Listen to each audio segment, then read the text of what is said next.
Welcome once again to everybody to the new features in Revit Architecture 2016. As Scott mentioned, I will also be covering a few of the features that seem relevant in Revit 2015 Release 2. Now, for those of you who have not heard of Release 2 of Revit 2015, this is a good opportunity to become familiar with the product. This particular product is geared towards subscription customers, and a lot of the functionality that you see in 2016 is in addition to the Release 2 functionality that came out in 2015 towards the back end of 2015. So with that being said, I'm just going to start off with a very hopefully short slide deck that highlights the features and with a concurrent demo if as and when necessary. So this is the list of features that's just for 2016. Depending on how much time we have later on, we will look at the R2 2015 features and enhancements. I wouldn't be delving in detail about the A360 collaboration for Revit, simply because we have dedicated webinars by John Semmel, our IT director, regarding that hot topic. Okay, so let's dive in. Revit tools for architects and also the platform tools for the whole Revit platform in general. Now, the first is a platform tool in the sense that it enhances Revit for everybody.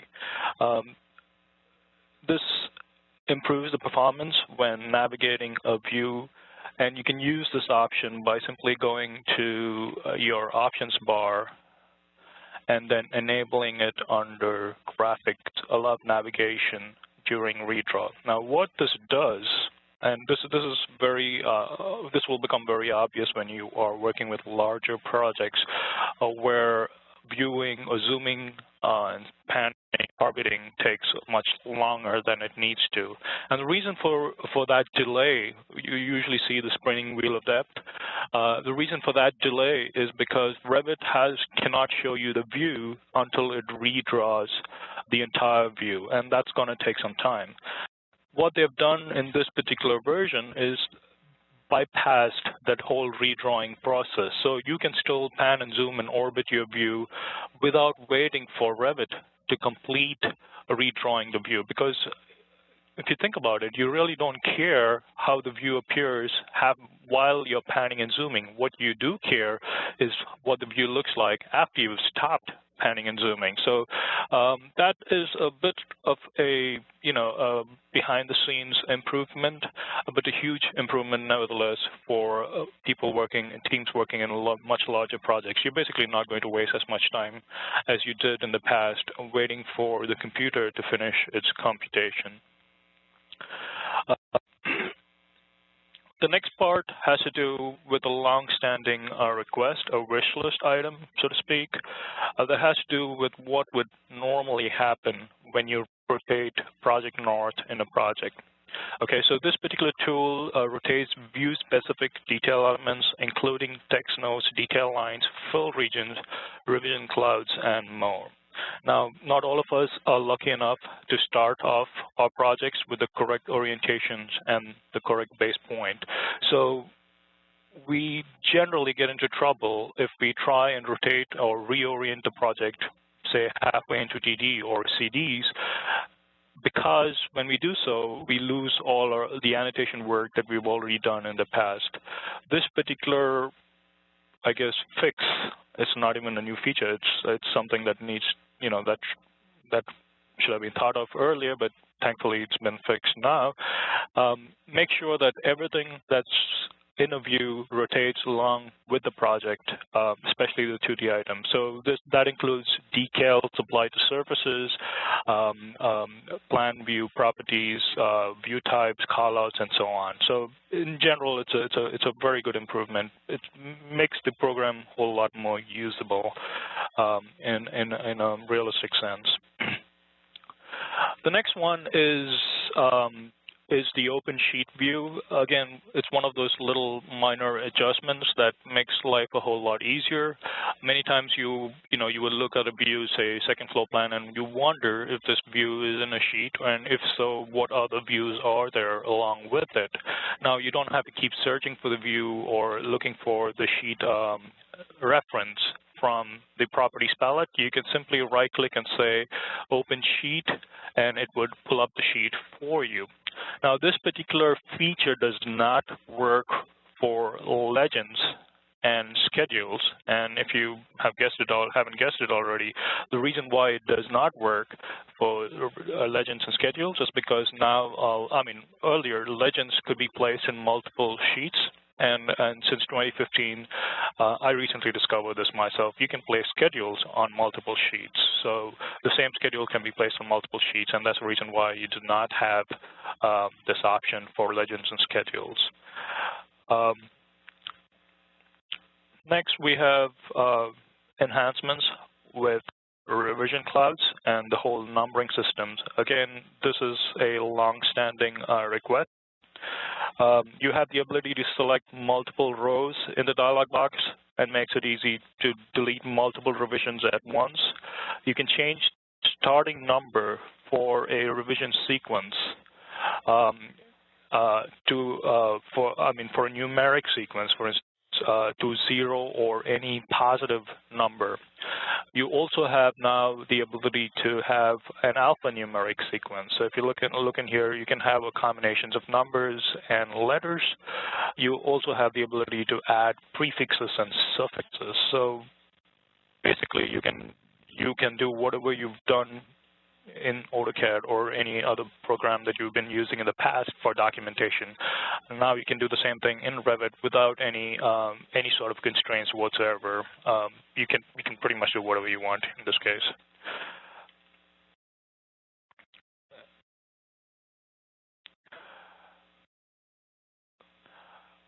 Another tool, this particular tool was available last year via the API. I don't know if a lot of you are familiar with this blog by Harry Matheson. He is, or I guess he was a former Autodesk employee. It's called Boost Your BIM, or something to that. Yeah, okay. So he has this nice little blog and he does post a lot of the API code as to how to do a lot of these things. And he released a code for a tool that does something like this. The ability to select an object. Where can I find my first floor stair, for instance? That works for sure. Oh, ground floor in this case. So you have the ability now to select an object, and in the Modify panel, in the View, Modify tab in the View panel, you have something called the Selection Box tool that instantly puts a bounding box around the object that you've selected, and you can go get a 3D view of that area or room.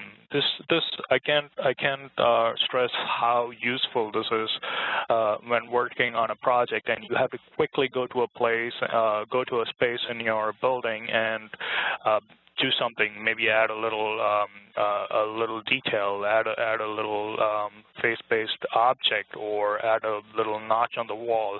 Whatever it is that you need to do, you know that it's much faster if you do it in 3 dimensions, and this allows you to do it in 3 dimensions without actually going through the hassle of putting in a section and then orienting a 3D view to that section, and so on and so forth. So it's fantastic that Autodesk has finally decided to incorporate that, something that a third party has developed it via the API to incorporate this into the mainstream product. So that's with selection boxes. Next comes the rendering enhancement. Now, all of you, or most of you might have heard that Revit uses what is known as Mental Ray. It turns out that Mental Ray is not actually owned by Autodesk, but by NVIDIA, and it's done pretty well for everybody. It has a few drawbacks, though. One of the drawbacks is that NVIDIA Mental Ray uses your GPU, and not all computers have GPUs, and even if you do have GPUs, you probably don't want to spend $5,000 on a single GPU for an architectural workstation. So Autodesk has incorporated what is known as the Autodesk Ray Tracer rendering method. Now, this rendering method does not necessarily support some of the quality and background options that are available with Mental Ray, and it's only an option for rendering a static image. Now, Revit continues to use the NVIDIA Mental Ray engine for functions such as walkthroughs and FBX export and previews and RPC and so on, but there are a few advantages to the ray tracer that you just cannot discount, and I'd like to point out to a blog post in this scenario by Daniel Stein. He's one of the authors for Revit for Interiors.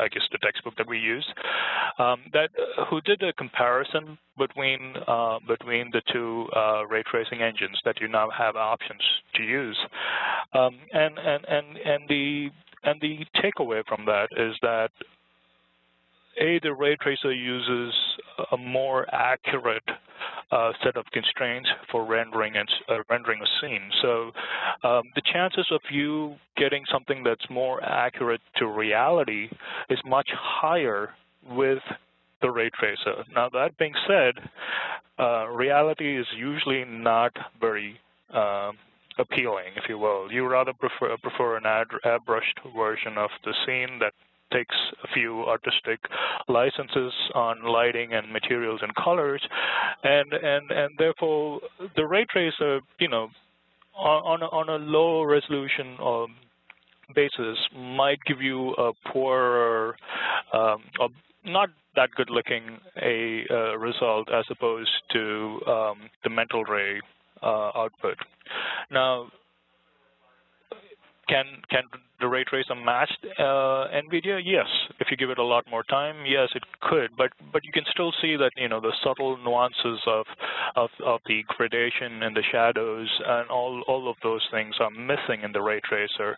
The reason for that is ray tracer strictly goes off on light bounces and does not assume a daylighting portal as NVIDIA does, and so on and so forth. So I mean, there are differences. Some of them subtle, some of them not so subtle. But the upside is that this is an Autodesk-owned technology, and it's consistent between seeing the ray tracer in Revit, in Max, in AutoCAD, and in something like Showcase and Navisworks. So if you're looking at the same kind of scene in different applications, you can expect some sort of consistency because it's within the same ecosystem. But however, the biggest advantage of something like the ray tracer, the Autodesk ray tracer, is that it is CPU-based and not the graphics card-based like the NVIDIA Mental Ray. Now, what does that mean? It means that if your computer has 16 cores or more, or as many cores as you can afford, really, it can use all of those cores for rendering, which means your ray tracer engine is typically much faster than the NVIDIA. So this particular blog basically shows you that difference. If you're using ray tracing, it finishes the first picture in 3 minutes. The second picture by NVIDIA Mental Ray took almost 3 hours. So it's a significant factor. If you just want a quick render to see how your materials turn out, how your mapping turns out, and so on and so forth. But that advantage is valid only for the medium and high resolution. If you're setting something to the best resolution in ray tracer, it's going to take a while. That's given here. The other advantage of ray tracer is that you won't start missing pieces of your model when you do rendering for complex models. Now, this is a very complex model with adaptive components within Revit, and the ray tracer, sort of gets everything. I've seen way too many renderings where pieces of the model end up missing when you use the metal ray, and that's because the computer at some point gives up and says, hey, the scene is too complex or the materials are too dense, I just can't be bothered to render them. And finally, and this is something that's very, very, very subjective, you can see that the ray tracer tends to have more fidelity to color and the material aspects of the materials in the scene. I have to admit that the scene the upper scene that you see here, both with the ray tracer, is somewhat bland. But it's sort of, if you say that this is the carpet that I'm applying to this particular room, that's the carpet you're going to get. As you see below in the scene below from the metal ray rendering, it's a lot more nuanced. It's a lot more subtle. It has a lot more artistic quality to the scene. So in terms of appeal, I still think that the metal ray results are much more appealing. But if you're looking for accuracy and if you're looking to sort of analytically view a rendering, then the ray tracer is your go-to tool. And both of these tools are available from the render button. So if I go to, say, any view in my project, hopefully this doesn't hold up my computer. All right, let's see. Okay, no, it did hold up my computer. Yeah, I guess. No, it didn't. All right. So if I go into the rendering dialog box, let me pull this up. You have the option to pick the kind of renderer that you want up here, the rendering engine that you want up here, and then proceed with your rendering. Next, we have a minor adjustment to how floors work in Revit. You have a few fields, extra fields, if you will. Fields for floors are, let's see if I can get a section. It makes more sense to show it in a section. Section through building looking east. All right. I do need a more complex floor, but no, that's not a floor. That's a roof. That's a floor, but it doesn't have the complexity I'm looking for. But let's see if I can change it to something like that. Okay. Okay, so it's very, very subtle, but it's here. Elevation at top, elevation at bottom, and you have something called elevation at core, which I do not see in this case, on this particular floor. But the idea is that these additional parameters are hard-coded into floors that you can then display if you need, if in a annotation or in a schedule. So we've seen many situations where you needed to call out the type of steel or something similar, and you always ended up building two. So a separate finished floor and a structural floor, and then layering it on top of each other, doing basically double the amount of work that you need to do. And this particular feature lets you get around that particular problem. Next, we have the ability to work with IFC Links. And the idea is that you can now almost seamlessly link in outputs from other BIM applications, including perhaps ArchiCAD, I guess the most famous of them. The idea is that you can have a team, you can have a project with all these different software formats, and you can bring them in. You can do analysis. You can do energy analysis. You can do area analysis, and one of the other features that we will look in Revit 2015 R2 is that you also have the ability to attach face-based families onto IFC Links. So now you can attach lights into IFC models and so on. So it's almost as if that you can work seamlessly with another BIM application without jumping through hoops as you did in the past. A few new features for energy analysis.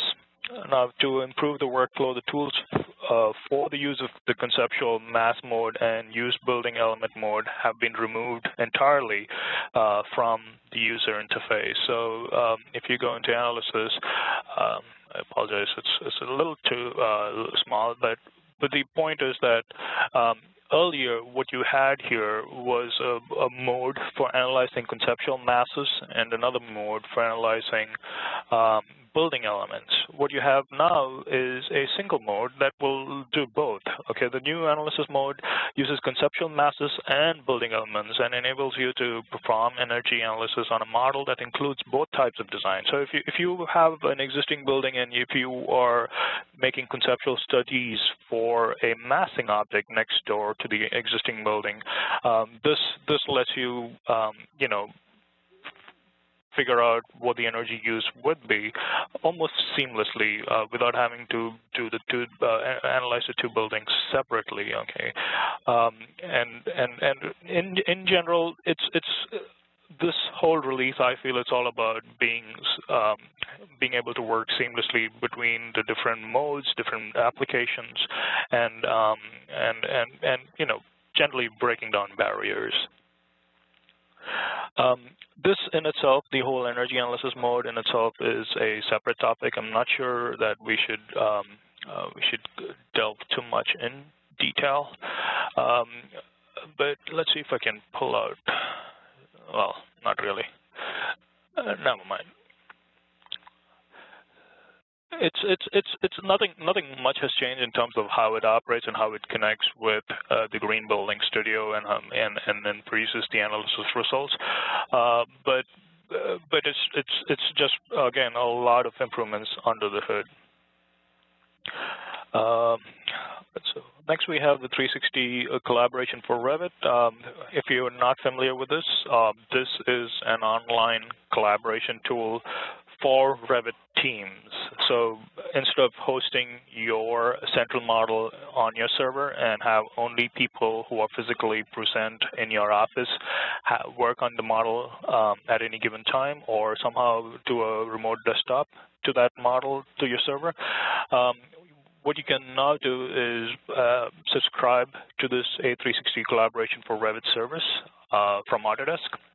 And the idea is that you would place your central model on a cloud server that's operated by Autodesk, and I would guess it's based on the, it's resting on the Amazon cloud services.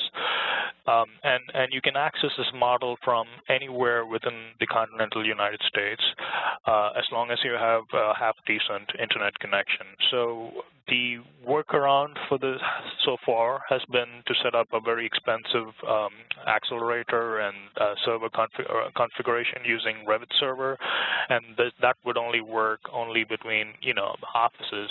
But this particular feature of Revit Collaboration allows you to work from home even on your Revit project, as long as you have a decent internet connection. We've had a series of webinars on this particular topic. We still continue to field questions, help our clients set up this particular service for their team. And I guess one thing that I'd like to point out, which I'm sure your salesperson would be pointing out to you if you were to inquire about this, is that you probably want to give Autodesk a week or two, or maybe 3 days before you get it set up. As our IT director pointed out yesterday, you cannot set this up like you would set up your Netflix account, for instance.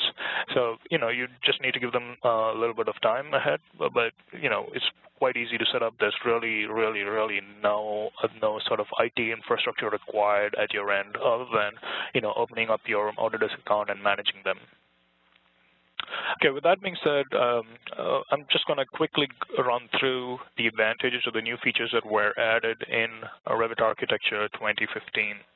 Now, what is 2015? Well, somewhere midstream last year, Autodesk decided to add a whole bunch of improvements to Revit, and those are highlighted here in this area. Okay, so that's what the R2 stands for. Now I had to build this picture to explain to clients who've been upgrading the software intermittently that there are 8 updates to Revit 2015. And that's partly because Autodesk changed the software development model. And you cannot just jump from 0 to 8 just like that. You will have to, go through a series of steps depending on where you are currently. Now, if you are a subscription customer, you're entitled to what is known as the R2 release of Revit 2015 that has these improvements. Okay, some of these improvements are sort of not that great, not that important for our normal workflow, but some of them are. And for instance, when you have something like SoLong Integration, it's basically a cloud-based visualization platform. You have all this information from your building being pushed into the Autodesk Green Building Studio platform. And what SoLong essentially lets you do is to visualize it in different formats so that all the people who need to understand or who need to have information presented to them in a particular way can have that information presented to them in a particular way. It's basically a graphic facade to your raw data, if you will. So that's something that was introduced newly in the R2 version. Next, we have a few documentation tools. I'm particularly excited about the wall join tool. So what you have is now the ability to join or unjoin multiple walls. So for instance, if you say that, hey, this is an exterior wall that's already existing, and this is an interior wall that's built new during the fit-out phase of the project, you wouldn't have these two walls join seamlessly like so. So what you now have is the ability to say, hey, you know what? Pick this wall, if I can, and hold my control. Pick this one. It's not allowing me to do that. I just did this yesterday. Okay, I don't know if it's with the graphics card, but the idea is that you can pick multiple walls, multiple wall joints, and then you can say, do not allow or disallow join. I suspect that this is my graphic card acting up with the WebEx, but you can tell multiple walls to not join in one shot. Earlier, what you had to do was to go individually and say disallow join, and then move these things backward, and only then would you get this scenario. This particular tool, the wall joins tool, lets you hold your control down and pick multiple wall joins, as you can see here. Okay, it's just not working at this point. Then you have schedules. It's a minor detail where Autodesk has basically, built a schedule that appears like Excel, so to speak. So if I went into the room schedule and said I wanted to insert a data row, I could just go and say insert a row and be done with it. I mean, it's not very different from what it was earlier. And finally, there is a minor adjustment with how this shaft opening creation works.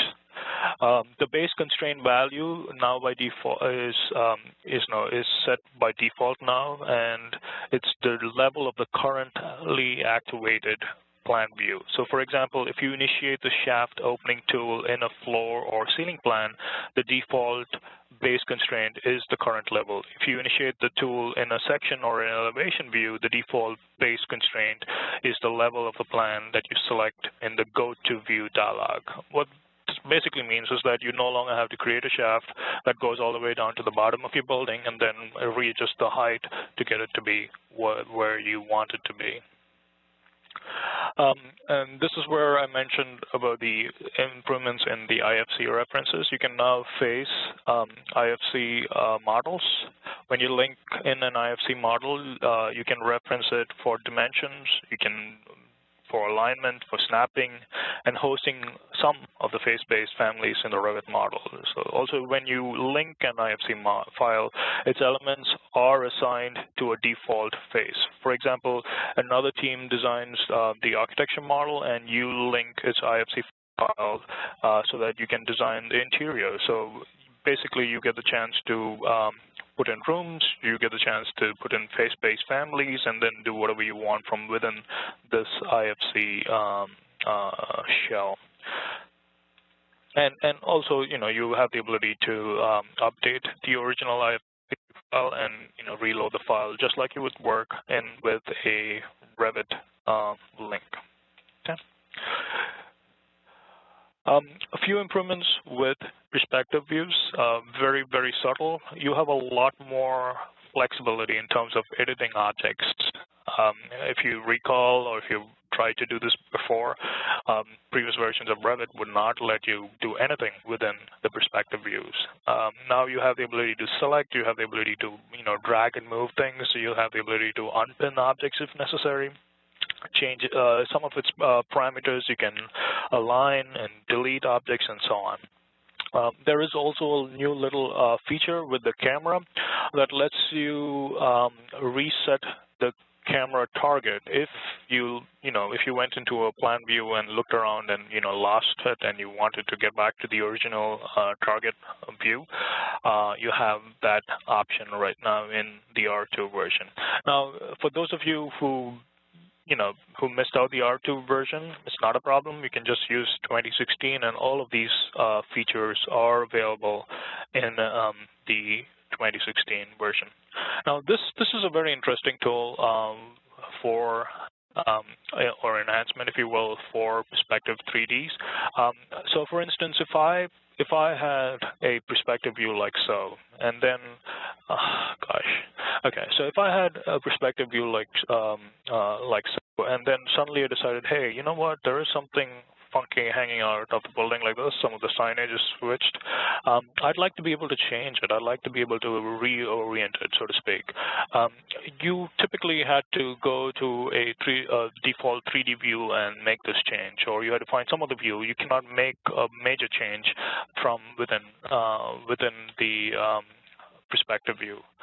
So, and by the time you go searching for it or you switch the view, you might have lost the location of the object. So what you now have is the ability to switch from a perspective view to a parallel 3D view. So that would basically convert this perspective view into a axonometry.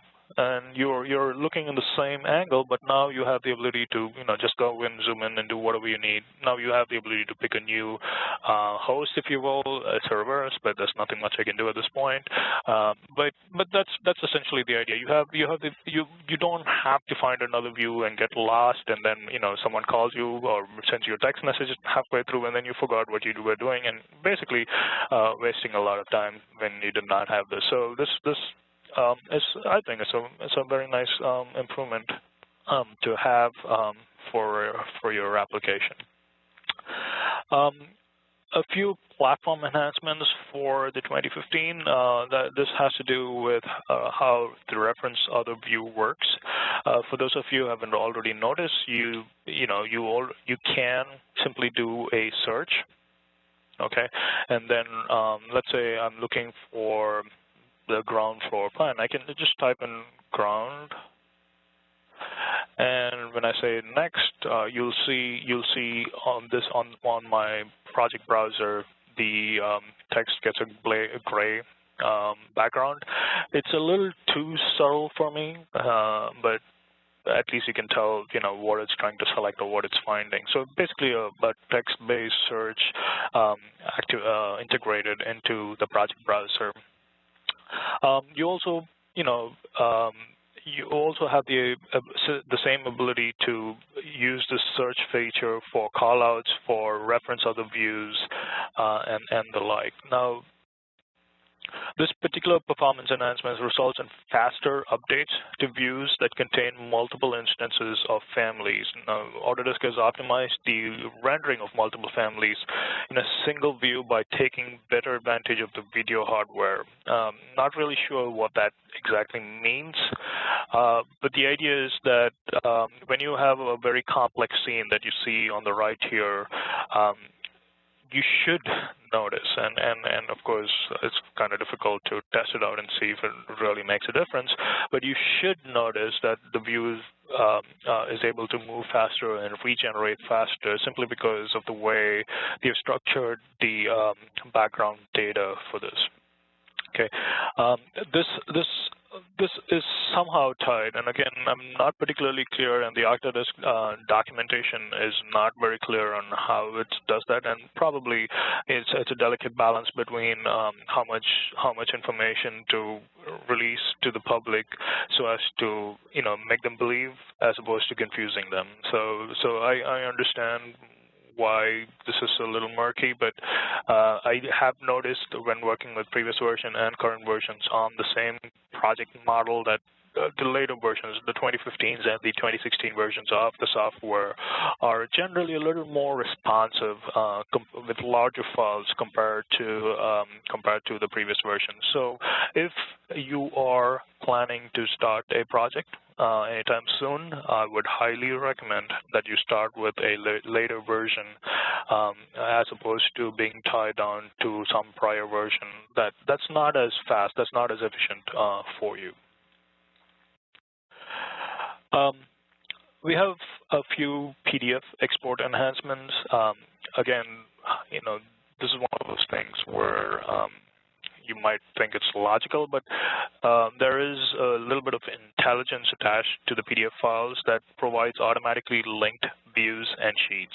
Now, each view tag in the PDF file is a hyperlink, and you can click on the hyperlink to jump to the view or sheet in the file. Now, you can basically get your PDF to behave like a DWF viewer, your Adobe to behave like a DWF viewer. So as you can see here on the left, you see different thumbnails, and if you click on the links button of a PDF, you will see all the sheets are linked and so on.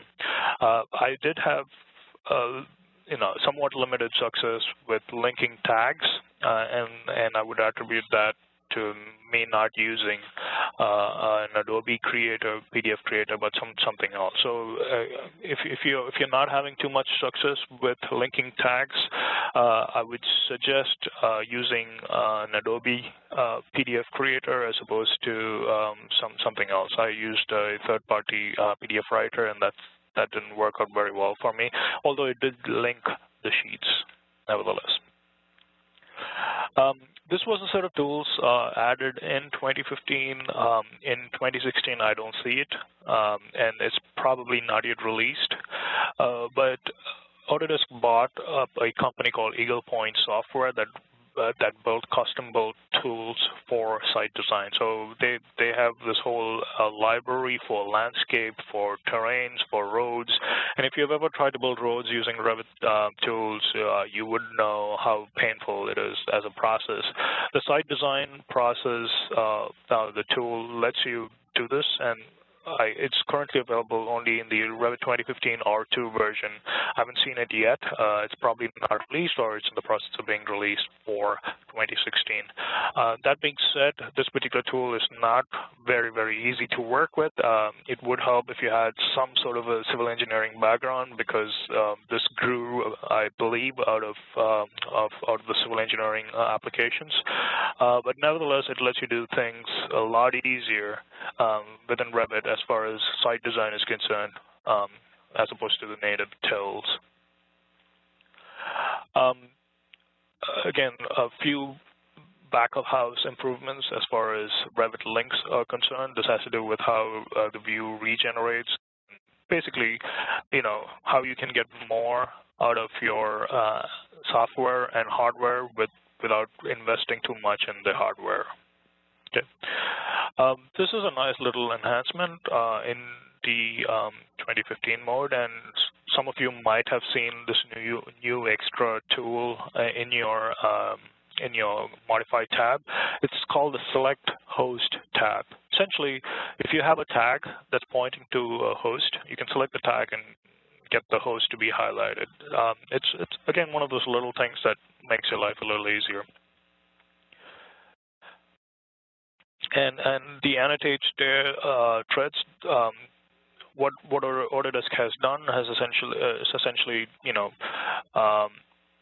standardized how the annotation works for thread and stairs, and the idea is that you can say, you know what, I want to number the thread, and that's pretty much it. You have all of the variables here in the properties palette, and then you can change them. The idea is that once you change them, or once you've used one particular option, say if you say display rule is odd or even, the next stair that you use would remember that option that you made.